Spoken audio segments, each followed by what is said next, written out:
sewage systems that flood over roads, tenants getting evicted as rent increases, underfunded transit systems, policing, public services, access to parks. What do these have in common? These are issues that Toronto City Council has the power to respond to. But who on the council is going to make those important decisions? Actually, you get to choose who. The municipal election is happening on October 28th, and if you have status as a Canadian citizen, you have the right to decide who is going to be making decisions for Toronto for the next 4 years. How does it all work? Does voting even make a difference? And how am I supposed to choose who to vote for? Let's find out. City Council is made up of one mayor and one councillor from each of Toronto's 25 wards. They make important decisions on city policies that impact us all.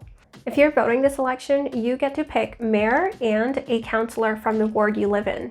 But there are 31 candidates for mayor and so many candidates for every ward. How do you even choose who to vote for? Well, there's the hard way and there's the other way. The Toronto website lists all of the candidates. The hard way would be to search each of the candidates up and find their platforms. This is challenging because not all candidates have a platform to look at. And some candidates might have platforms, but if you're new to city politics, you don't really know what to look for. So there's the other way. I look for organizations that have values similar to mine and see what they're saying.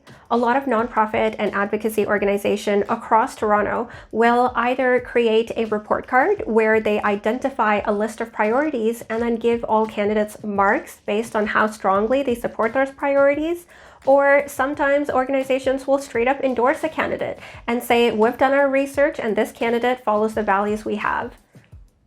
If you care about affordable housing, More Neighbours Toronto is a volunteer-only organization that believes that housing is a human right, and they are advocating for policy changes like making it legal to have multi-tenant homes in areas where it's currently not.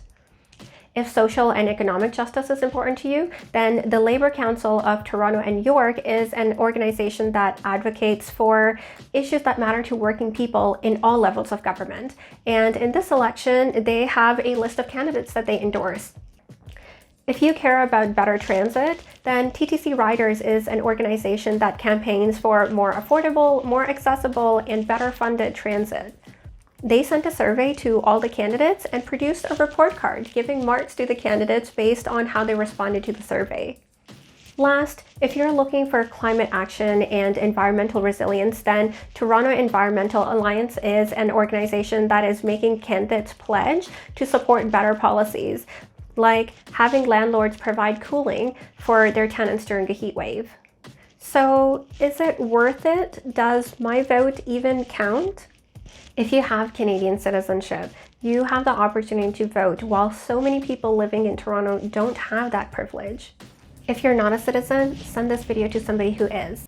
If you are a citizen, go to myvote.ca to check out the list of candidates and where you'll be voting on October 24th. It's our city and our vote.